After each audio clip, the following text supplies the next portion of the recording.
the best ideas look And absurd before they become consensus. Welcome, everyone. Thanks for being here. Hello to the Long Journey team. Thank you so much for joining us mid-team retreat.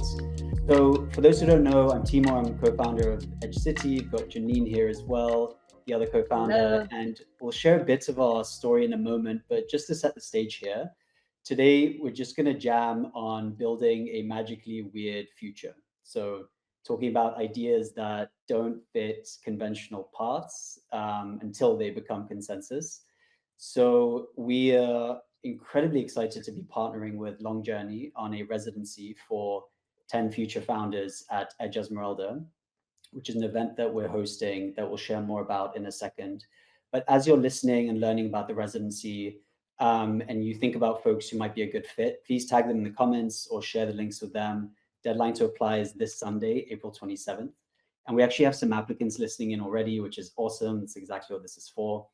So we'll keep this tight, about 30 minutes, and we'll post the recording afterwards. So if you're listening in the future, welcome to you as well.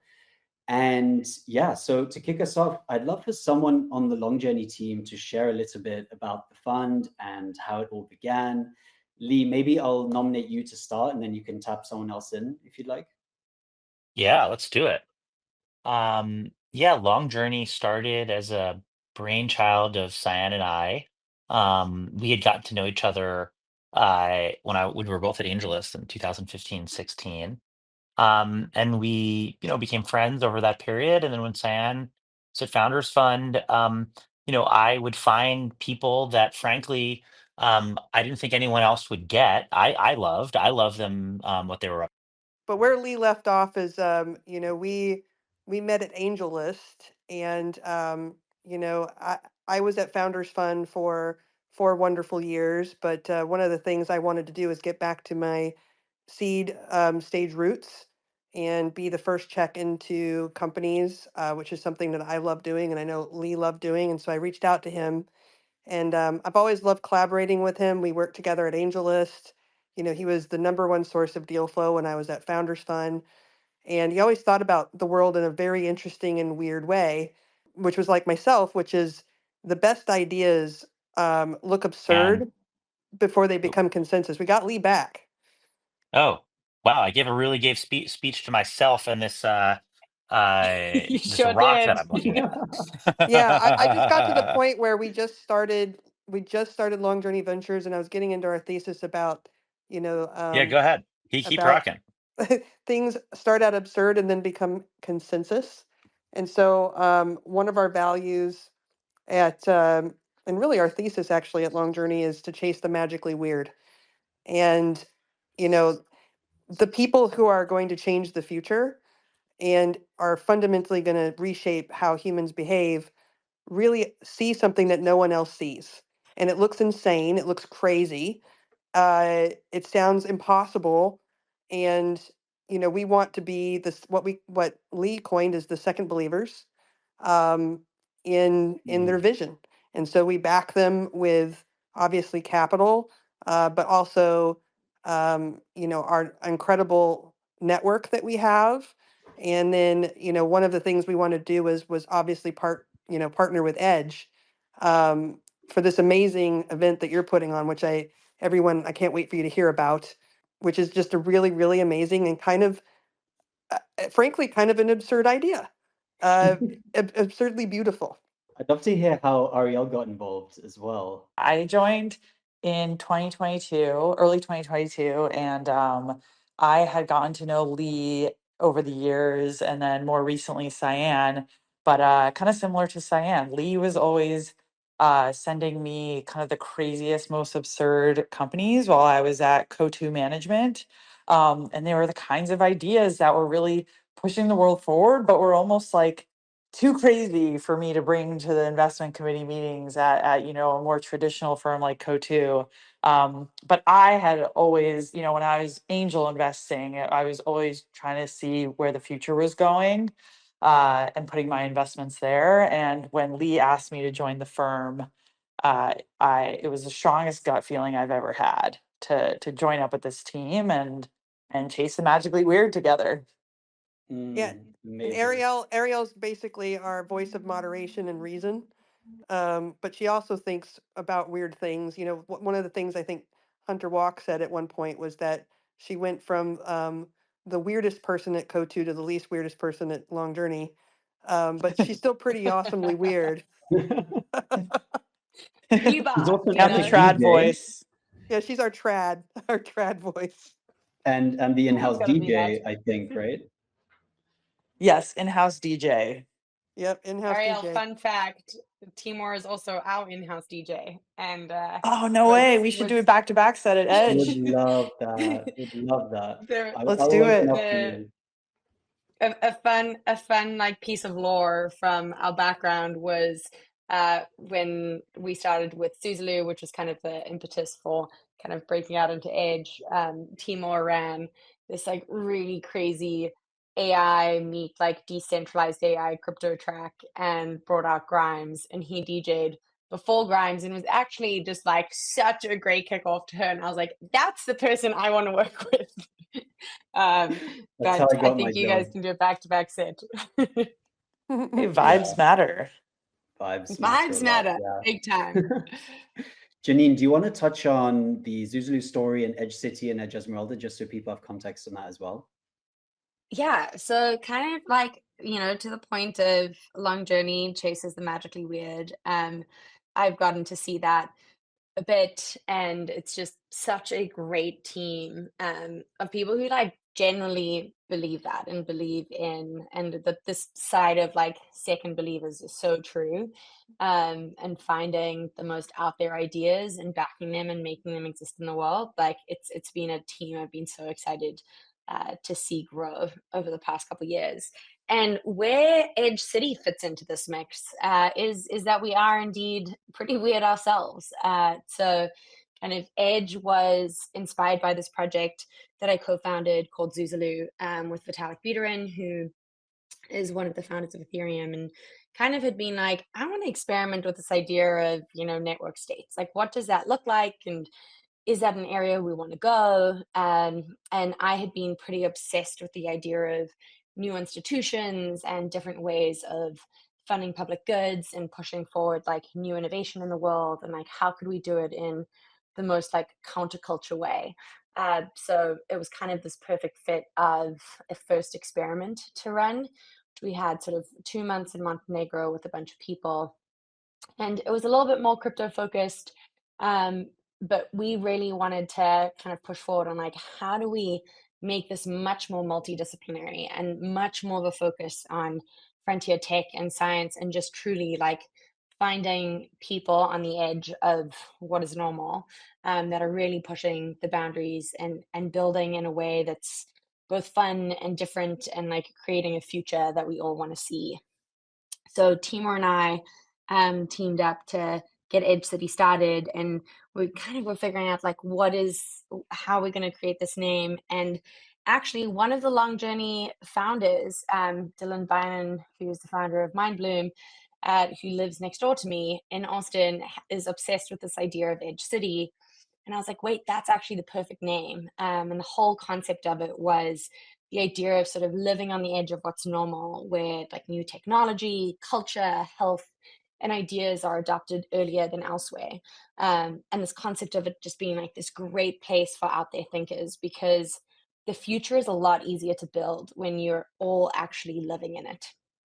So we thought about like, okay, this short time period is actually a great impetus for getting people together that wouldn't necessarily commit to moving fully to a new place, but can commit long enough where it feels like real life to experiment and iterate really quickly. So this 1 month time period of an event, which sounded crazy when we pulled it together, it's like, how do you host something that long and get people to come? But in reality, created almost these like mini museums of the future, where you can iterate so much faster and get so much more input from people around. So with Edge Esmeralda, which is the event that we will be hosting in May 24th until June 21st in Healdsburg, California, just north of the Bay Area. which is a small town. And the whole idea is this, you know, having people live in close proximity where they are bumping into one another on a daily basis. There's a ton of serendipity. There is learning sessions, there's co-working spaces, there's crazy weird dinners that are happening, and you know, even sci-fi events that I know that the Long Journey team are going to be pulling together, and the space of both living and building with people that are all at the edge and that are all pushing boundaries and that are all excited to be curious about what's new and big and different, versus having any people around that are like skeptical that you now have to get on board with the concept. It's more of a like yes and culture. So everything gets iterated on so much faster. And I think a few examples that we've seen kind of come out of edge city environments previously is because of this micro exit space to experiment and accelerate the future with a much greater sense of freedom, to then integrate it back. We've seen a couple new institutions get created, one in the consciousness space, one that is focused on funding a lot in the like frontier tech and science space across a broad range of topics. We've seen a number of companies get off the ground that are just like in niche new fields. So a lot This space was downloaded via spacesdown.com. Visit to download your spaces today. of the decentralized AI stuff that is happening in the Bay, like Prime Intellect and others, all came out of these environments. We've had a lot happening in the cryptography space, so more like privacy preserving technology and people building sort of new platforms for better encrypted tools. We've seen a lot in the XR and VR and AR space.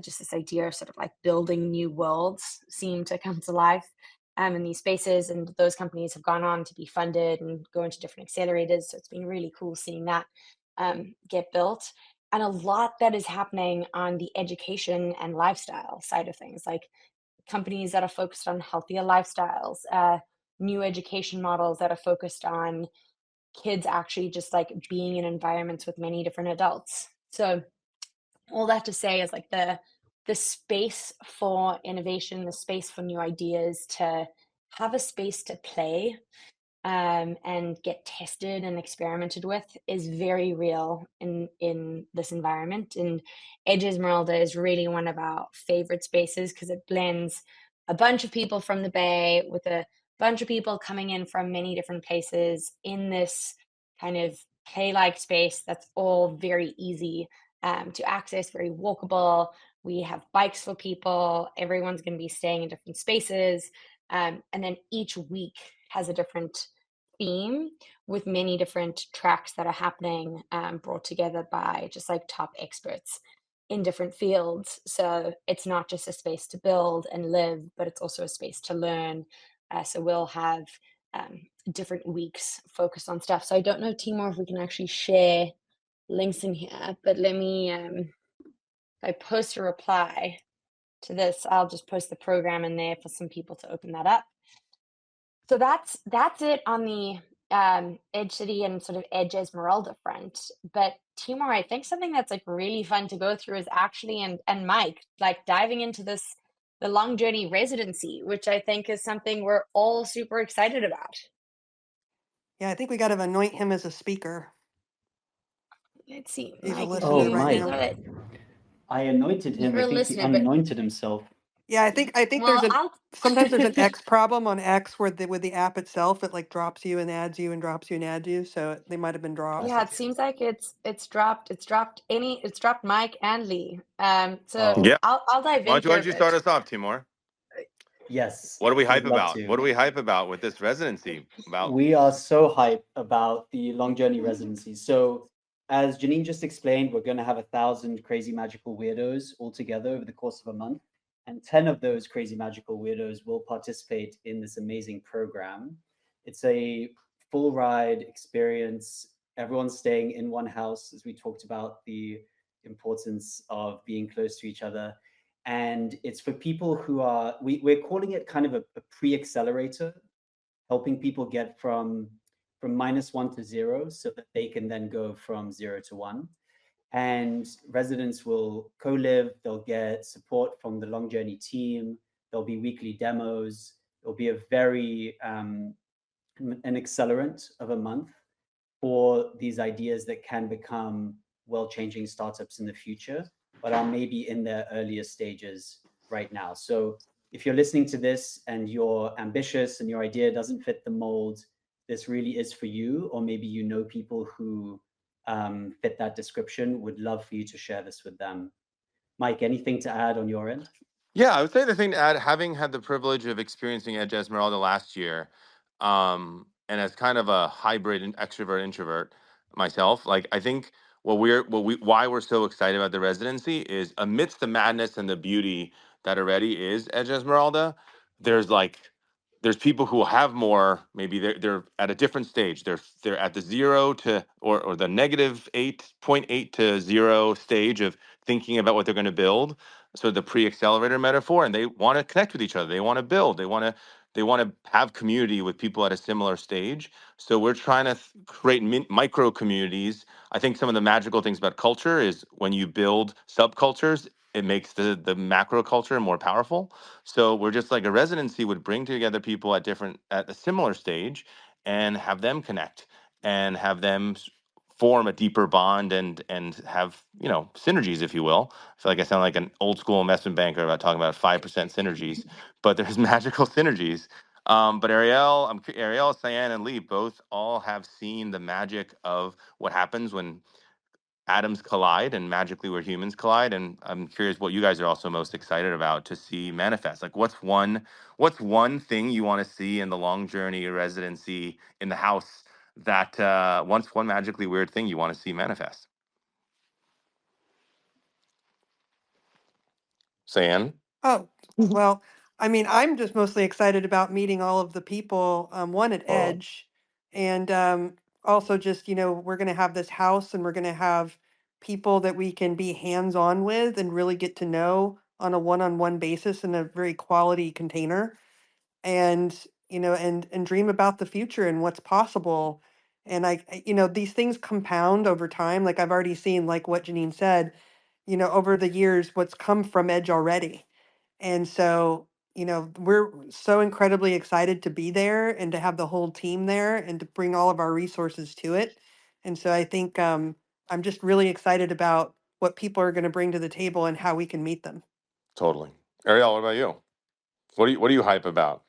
I'm excited to learn about all the ideas on the cutting edge. Like what it's the crazy shit people are doing for longevity, education, co-living is something I'm really passionate about. I know you guys were talking about that before. Like blurring the lines between communities and in your life. And I'm just excited to see in what areas people are building and like what the future is going to ideas for what the future is going to look like.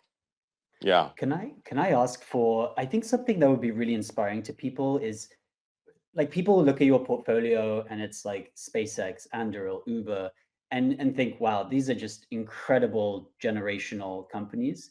But often they forget that they started as kind of crazy ideas.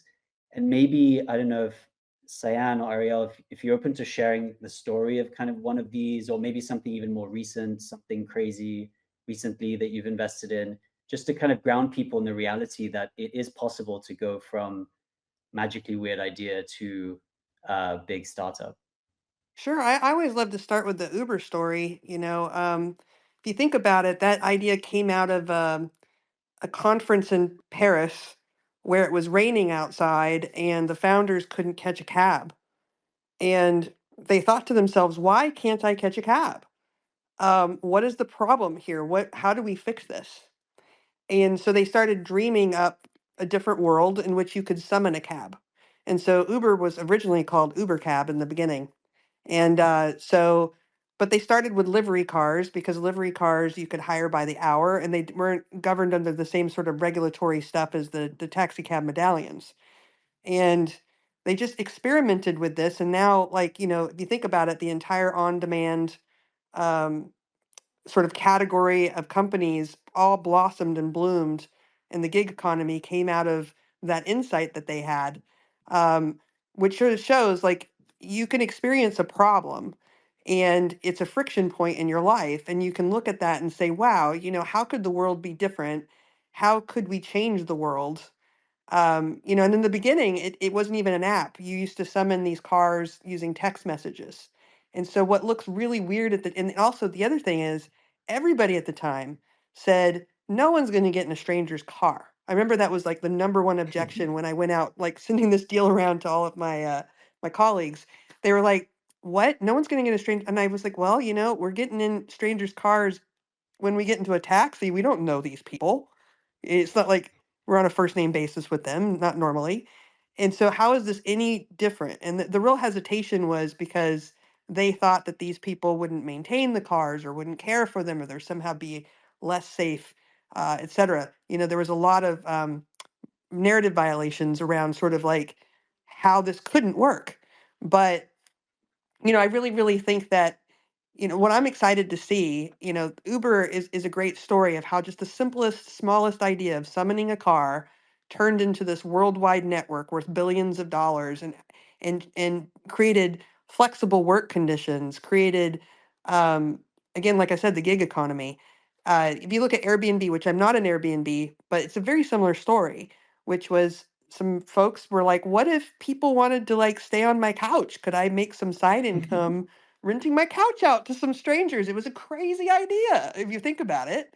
Um, I like to talk about Pokemon Go. I know that Lee always likes to highlight that one. But, at the time when I was going around trying to get people to put money into that company, they were like, no one's going to walk around trying to collect invisible Pokemon. And a lot of people will argue that, collecting Pokemon doesn't add value to the world, but I can tell you that 30 billion footsteps have been taken by human beings because of Niantic, and that's Wow. 5 times the distance of going to Pluto. I mean, think about that. That's Wow. humanity has walked all those miles. How many marriages, how many babies, how many like things have happened because of this wild dream that people would collect invisible Pokemon. So I want to meet the founders that are living on the edge like that, who are going to come to your event, live in a city with us, and tell us what their dreams are. And there's no idea that's too crazy because it starts out as a seed, and then it becomes this world-changing idea. And it starts in a place like this. Almost all of these stories have a common theme, which is it starts at, I don't know if you've heard of Bill, but Bill was a conference outside of TED that competed with TED. um, but there's a lot of builders and they built a whole bunch of things and it was an unconference. And so it starts in these communities where people spitball ideas, and then before you know it, you either have an amazing piece of art or amazing company or something to contribute to humanity. I'll pause there Yeah, because I can go on and That on. was great. That was beautiful. awesome. Yeah. And I think something that came to mind there is kind of like to this next question of like why now? Like why create spaces that are these like micro exit communities for people to imagine and build and dream? And again, kind of something that we've been thinking about is like tech is moving so fast right now, but society isn't. Like there's so many big ideas from on the technological side for us to adopt and change, and yet with some aspects of how we live are just so stuck in the past.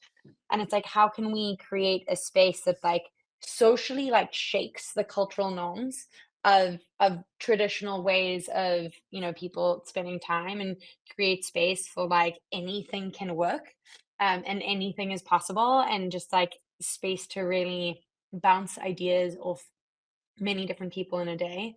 Like I was, so many founders are like, just speak to one person about your idea in a day. And it's like, what if you could speak to 20?